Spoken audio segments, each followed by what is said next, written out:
Budget सत्र इस कार्रवाई में आप सबका स्वागत करता हूं। उत्तर प्रदेश विधानमंडल आज से अपना बजट सत्र प्रारंभ कर रहा है और जो संसदीय परंपराएं हैं उसके अनुरूप इसकी शुरुआत माननीय राज्यपाल जी के अभिभाषण से होगी।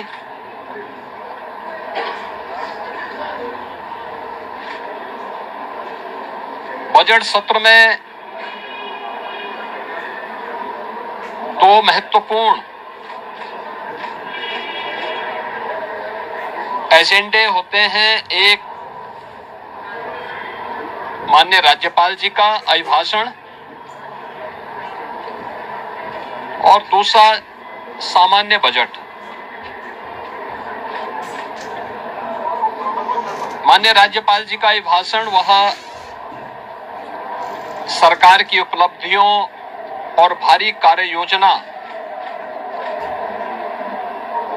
का सरकार का अपना एक दस्तावेज होता है।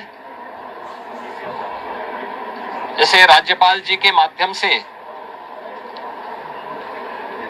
सदन के माध्यम से पूरे प्रदेश के जनता जनार्दन को समर्पित किया जाता है और यह सभी माननीय सदस्य फिर उस पर चर्चा करते हैं। ये सभी कार्रवाई को आज माननीय राज्यपाल जी के द्वारा अपना अभिभाषण संवेद सदन को संबोधन के माध्यम से यहां दिया जाएगा। दूसरा सामान्य बजट 11 फरवरी को वर्ष 26-27 का सामान्य बजट प्रस्तुत होगा और फिर इस पे चर्चा होगी। फिर अंत में अनुदान मांगों को पारित करने के साथ ही बजट सत्र जो आज 9 फरवरी से लेकर के 20 फरवरी तक चलेगा, यह बजट सत्र का एक कार्यक्रम हम लोग लेकर के आए हैं। आज माननीय राज्यपाल जी के भाषण के बाद जब अभिभाषण सदन के पटल पे रखा जाएगा, उसके तुरंत बाद उत्तर प्रदेश का आर्थिक सर्वेक्षण भी सदन में प्रस्तुत होगा। ये पहली बार कोई राज्य सरकार अपनी आर्थिक उपलब्धियों को लेकर के, क्योंकि जब हम लोग इस बात का उल्लेख करते हैं कि हम लोगों ने यूपी के बीमारू पन से इसको उभार करके भारत की इकोनॉमी को स्थापित किया है, तो उन सभी कारकों को, जनप्रतिनिधियों को और उत्तर प्रदेश की जनता जनार्दन को होना चाहिए।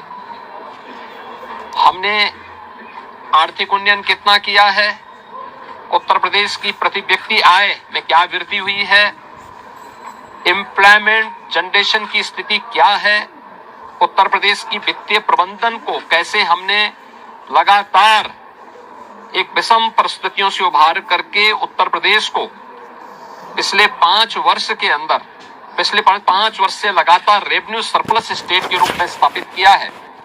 इन सब को लेकर के आर्थिक सर्वेक्षण की रिपोर्ट भी आज सदन में प्रस्तुत होगी और मुझे लगता है कि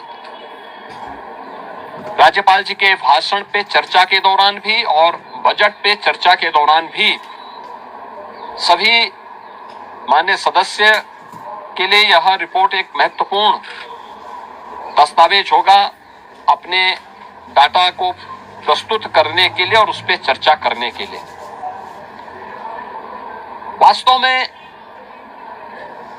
विधानमंडल लोकतंत्र का एक महत्वपूर्ण आधार स्तंभ है। यह संवाद से चलता है। कार्रवाई को बाधित करके नहीं,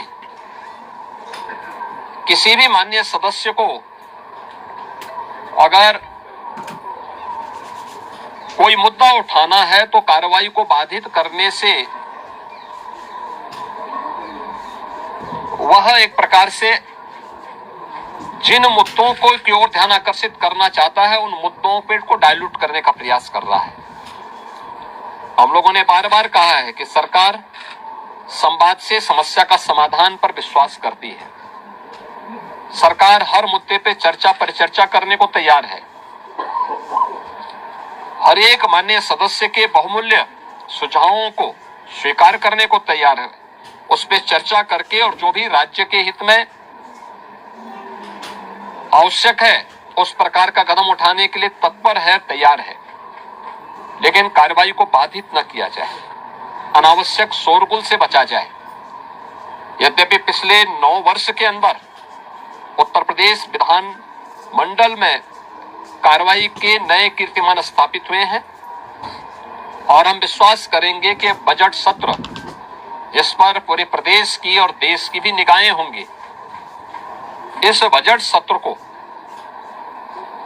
इन 2 महत्वपूर्ण सरकारी कार्यों के साथ ही तमाम प्रकार के विधायी कार्यों को माननीय सदस्यों के अपने महत्वपूर्ण मुद्दों को भी उठाने का एक मंच बनेगा। इस विश्वास के साथ मैं बजट सत्र के अवसर पर विधानमंडल के सभी माननीय सदस्यों का और इस पूरी प्रक्रिया को सुचारू रूप से संपन्न करने के लिए विधानमंडल से जुड़े हुए जो हमारे अधिकारीगण हैं उन सब का भी, आप सभी का भी मैं हृदय से अभिनंदन करता हूं और विश्वास करता हूं कि बजट सत्र उत्तर प्रदेश के विकास की इस स्पीड को और तीव्र करने में एक बड़ी भूमिका का निर्वहन करेगा। मेरा सभी पक्षों के माननीय सदस्यों से अपील होगी कि हमें विधायिका के सर्वोच्च मंच को जनता जनार्दन से जुड़े हुए मुद्दों पर एक सार्थक चर्चा को आगे बढ़ाने, संवाद से समस्या के समाधान की दिशा में एक नया मार्ग आगे बढ़ाने की दिशा में अपना प्रयास करना चाहिए। मैं सभी माननीय सदस्यों का बजट सत्र के अवसर पर, क्योंकि यह सत्र और यह वर्ष हमारी सरकार का 10वां बजट है, तो उस दृष्टि से अत्यंत महत्वपूर्ण है। मैं सभी का एक बार फिर से सबका स्वागत करता हूं।